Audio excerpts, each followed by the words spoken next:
ప్రచార పర్వం చివరి దశకు చేరింది. ఈ నేపథ్యంలోనే ప్రజల వద్దకు వెళ్తూ ప్రచారం చేస్తూ కాంగ్రెస్ పార్టీ అభ్యర్థి నవీన్ను గెలిపించాలని చెప్పి నాయకులందరూ కూడా శతవిధాలుగా ప్రయత్నం చేస్తున్నారు. అందులో భాగంగానే ఇతర జిల్లాలకు సంబంధించిన నాయకులు కూడా ఇక్కడికి వచ్చి ప్రచారం చేస్తున్నారు. అందులో భాగంగానే మనతో మాట్లాడేందుకు రజని ఉంది, వారిని అడిగి తెలుసుకుందాం. మేడం, మీరు కాంగ్రెస్ పార్టీ అభ్యర్థి కోసం ప్రచారం చేస్తున్నారు, సుదూర ప్రాంతం నుండి ఇక్కడికి వచ్చి పనిచేస్తున్నారు. ఎట్లా ఉంది?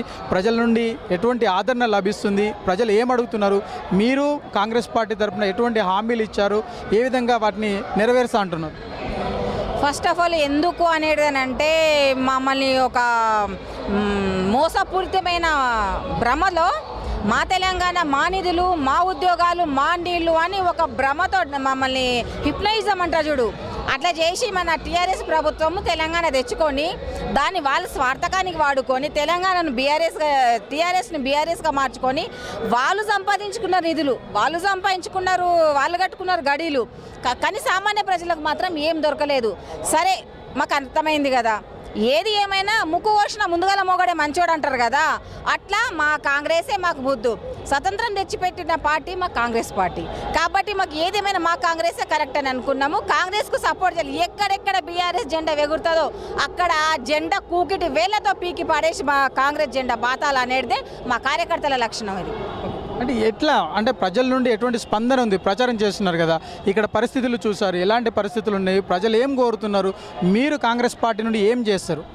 ప్రజల ఒపీనియన్ ఏమేమో కార్యకర్తల ఒపీనియన్ ఉంటుంది. ప్రజలది ఏముందో అదే మేము అనుసరిస్తాము. ప్రజలకు కావాల్సిన ప్రతి ఒక్కటి ఆగిపోయి ఉన్నది. ఇప్పుడు 2 సంవత్సరాల పాలనలో గత ప్రభుత్వం పోల్చుకుంటే 2 సంవత్సరాలలో వాళ్ళు కనీసము నీ వాటా ఇంత నా వాటా ఇంత అని పంచుకోవడంతో సరిపోయింది, కానీ ప్రజలకు ఏం పెట్టలేరు. కనీసం ఇంత ప్రసాదం కూడా లాగా కూడా మాకు పెట్టలేదు. కానీ ఈ 2 సంవత్సరాల కాంగ్రెస్ పార్టీ ఉచిత పథకాలు ముఖ్యంగా ఏం కావాలో పేద ప్రజలకు అది వాళ్ళ వాకిట్లో తీసుకుపోయి పెట్టింది. మిగతా కావాల్సిన ఉద్యోగాలు సర్దుతుంది. అక్కడక్కడ గ్రూప్ 1 కానీ గ్రూప్ 2 కానీ మన ట్రాన్స్జెండర్కి ఉద్యోగాలు కానీ మన నష్టాలలో ఉన్న ఆర్టీసీని లాభాలలోకి తీసుకొచ్చి వాళ్ళ కుటుంబ సభ్యుల పేరుపై నమ్ముకోవాలనుకున్న వాళ్ళకి దానం చేయాలనుకున్న ఆర్టీసీని తీసుకొచ్చుకొని మళ్ళీ ప్రజల దగ్గర పెట్టి ఆర్టీసీని లాభాలలో నడిపిస్తూ ఆ లాభాలలో మళ్ళీ మహిళలకు కూడా లాభం చేకూరుస్తూ ఆర్టీసీలో కూడా ఉద్యోగాలను క్రియేట్ చేసింది. ఇంకా ఇది మార్పు కాదా? 2 సంవత్సరాలలో ఏ పార్టీ చేస్తుంది ఇట్లా? 10 సంవత్సరాల్లో కూడా బీఆర్ఎస్ పార్టీ చేయండి, 2 సంవత్సరాల్లో చేసి చూపించింది కాంగ్రెస్ పార్టీ. మీ అభ్యర్థి పైన నేర చరిత్ర ఉంది, మళ్ళీ అధికారంలోకి వస్తే కనుక ఒకవేళ కనుక కాంగ్రెస్ పార్టీ గెలిస్తే వాటి ఇంకా ఆగడాలు పెరుగుతాయని చెప్పేసి పెద్ద ఎత్తున ఆరోపణలు చేస్తున్నారు. ఇంకొకటి, వాళ్ళు నేర చరిత్ర ఉందని చెప్పుకునే ఆ పార్టీ వాళ్ళలో ఎంతమంది శుద్ధపూసలు ఉన్నారు, ఎన్ని వైట్ పేపర్స్ ఉన్నాయి, ఫస్ట్ వాళ్ళు లెక్క చూసుకోండి, తర్వాత మాట్లాడండి.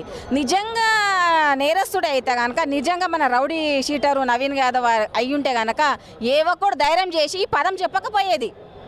నిజంగా రౌడీ అయితే భయపడి ఇంట్లో కూర్చుండే, కానీ రౌడీ వచ్చి బయట చెప్పకపోదురు, వాళ్ళకి ఆ ధైర్యం ఉండకపోదు. నవీన్ యాదవ్ గారి ఇల్లు అసలు ఒక మాట చెప్పాలంటే జూబ్లీ హిల్స్ ప్రజలకు ఒక పెద్ద కొడుకుగా, ఒక మన అక్కలకు అన్నలకు పెద్ద తమ్ముడిగా అన్నలాగా అండగా నిలిచింది. కాబట్టి ఇది ఓర్వలేక ఈ క్రెడిట్ వాళ్ళకు పోతుందే, మాకు దక్కకపోయే, మళ్ళొకసారి కూడా మమ్మల్ని ఎన్నుకొని ఉంటే కనుక ఇప్పుడు 75% సంకనాకు ఇచ్చినాము, ఇంకో 25% మిగిలింది, అది కూడా సంకనాకొని మేము పోతుంటిమి అనే ఉద్దేశంతో వీళ్ళు ఏదో బురద బట్ట కాల్చి మీదేస్తున్నారు. రాజకీయాలు అంటే ఎన్నికలు వచ్చినప్పుడే ఇలాంటి చరిత్రలు ఉన్నాయని చెప్పేసి అందరూ చెప్తుంటారు. అసలు ఎందుకు ఇలా చెప్పాల్సి వస్తుంది ఎన్నికల సమయంలో? అదే, వాళ్ళు ఓడిపోతాము, వాళ్ళది ఏం లేదని వాళ్ళకి తెలుసు కాబట్టి వాళ్ళ ఉనికిని చాటుకోవడానికి ప్రయత్నిస్తున్న ప్రయత్నాలు ఇవ్వండి, అంతే.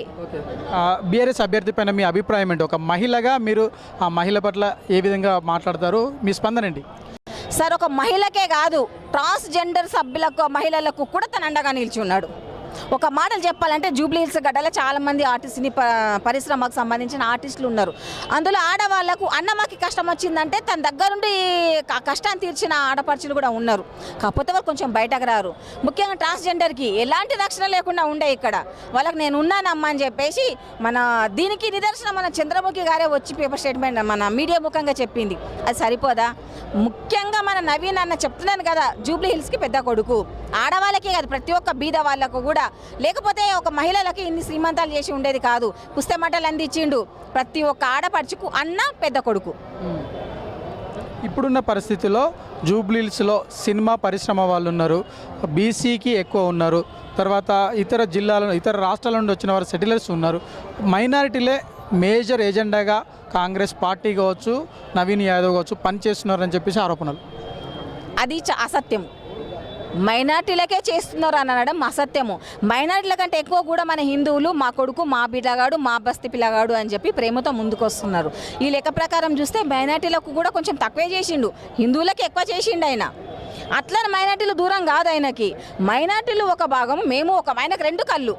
హిందువులు ఒక కన్ను అయితే మైనార్టీ ఇంకొక కన్ను. ఏ కన్ను పరుచుకున్న ఆయనకే నొప్పి వస్తుంది.